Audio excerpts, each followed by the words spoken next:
that Bill Colby had, being my handler, had moved on in the early 70s to Washington to take a position and ultimately became the director of the CIA. He maintained, because of the sensitivity of what I knew from that mission, he maintained direct control over me. And when he passed the baton on to the new director of the CIA, that new director called me back out of the field. I was in Yugoslavia at the time. Colby debriefed me, and Mr. Bush rebriefed me.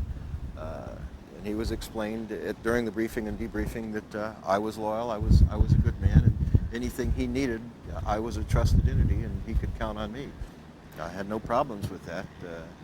Bush was head of the CIA at that time, and he personally debriefed you? He personally in-briefed me as his personal... In-briefed me, yeah, right. Mm-hmm. As one of his personal assets. Right. So that was my first contact with the man who would someday become president.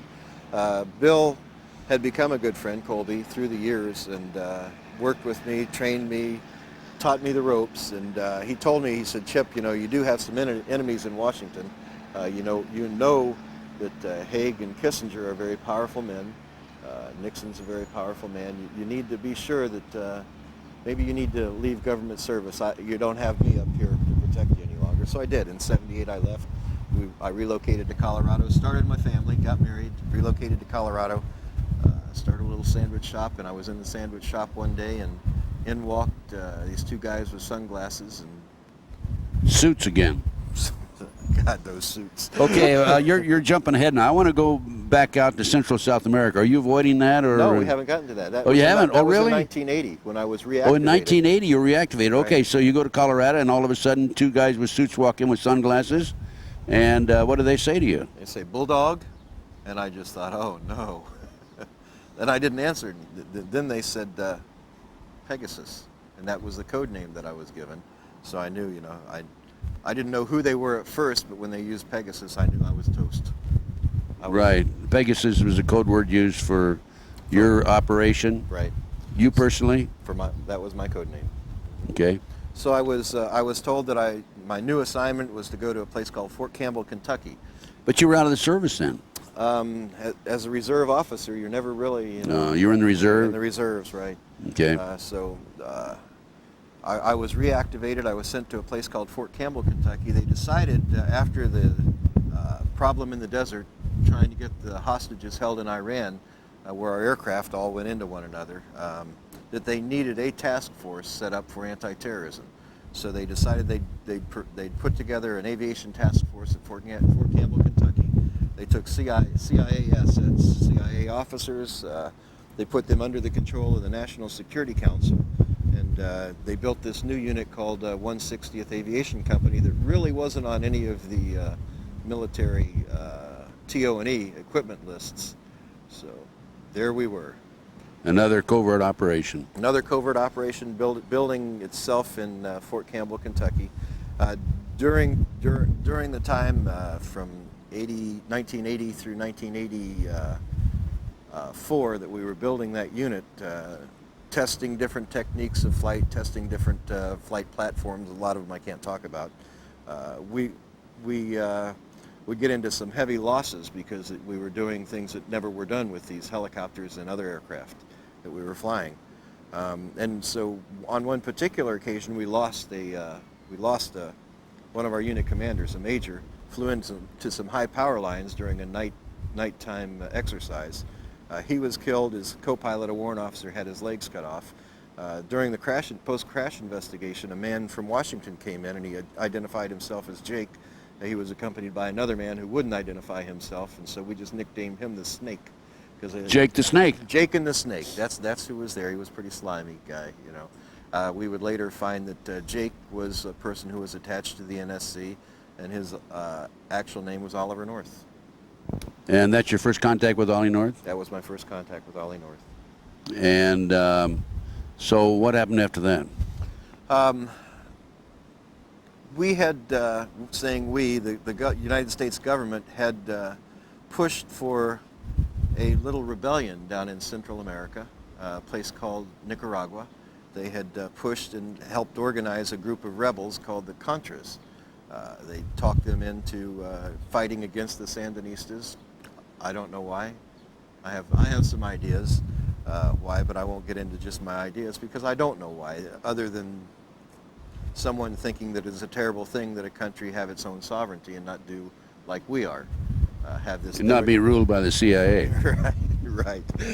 At any rate, the CIA promised that they would fund and they would back this rebellion, but a man named Boland came out with an act in Congress that after we had set this thing up and it started, the war was in full swing down there, didn't allow us to support them any longer, except in a humanitarian effort. So the next thing I knew, I guess because of my contact with the then Vice President of the United States, who actually oversaw, by National Security Decision Directive Number 2, actually oversaw all intelligence operations. George Bush. George Bush, having been personally handled by him, and him knowing that I was reactivated and working in this Special Operations Unit in Fort Campbell, Kentucky, they said that we want you to go down posing as a humanitarian down there.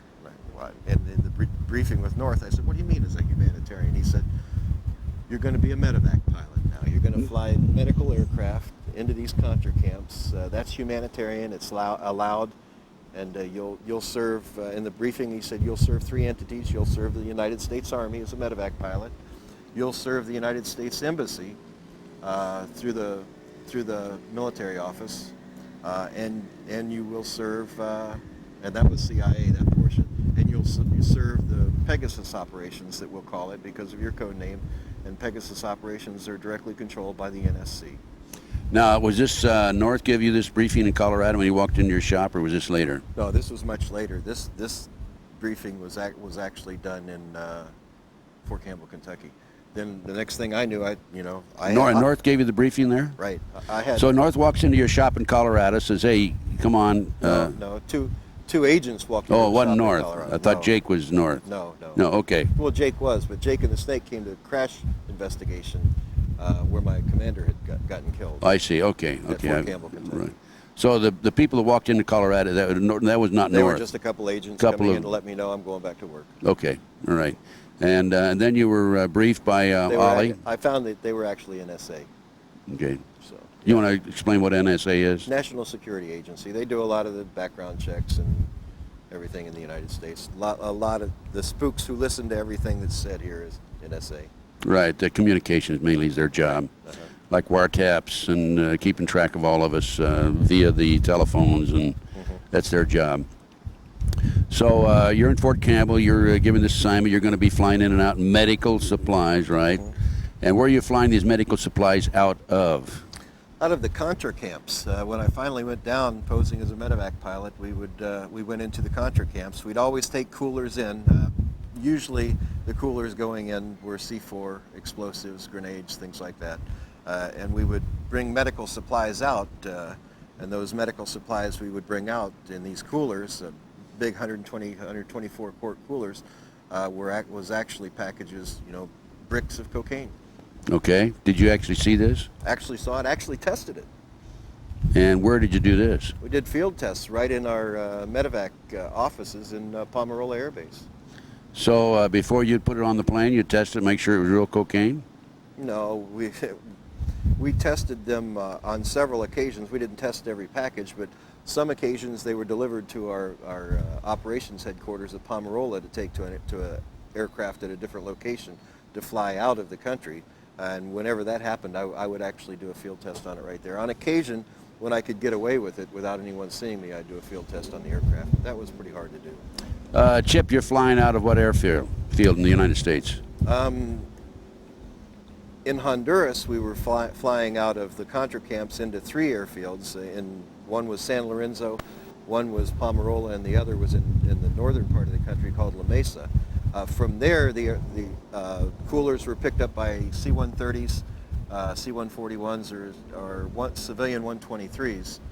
C-123s run by a company called Corporate Air Services out of Ilopango Air Base in San Salvador. Corporate Air Services also being CIA. CIA.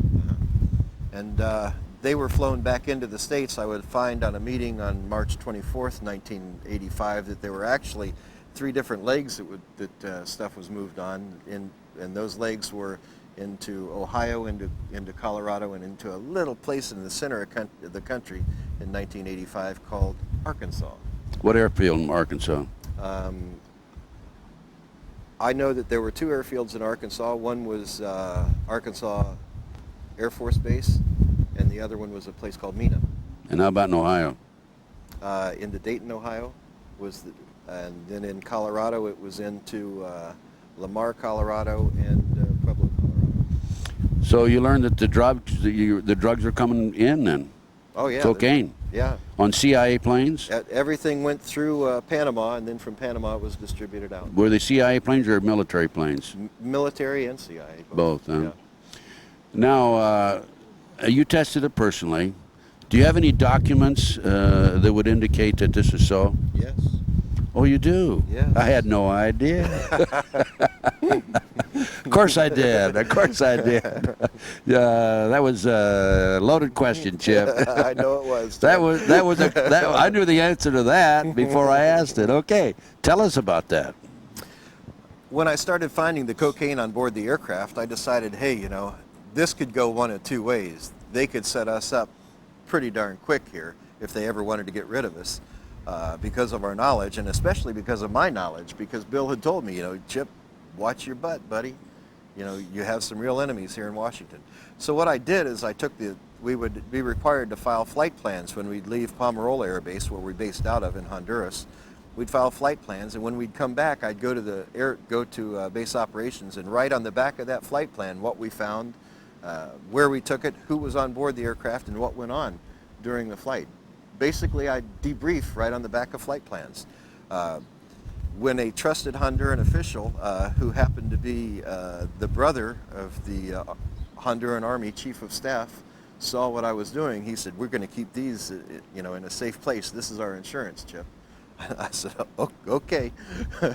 And those notes are available in, right? Tatum Chronicles. In the Tatum Chronicles. I'm sorry, those notes are available in the Tatum Chronicles. I went back to Honduras in 1985 and picked up those certified copies that are in those. In the Tatum Chronicles, it talks about all the people that you've heard of today involved in Honduras, involved in the Contra cocaine issues.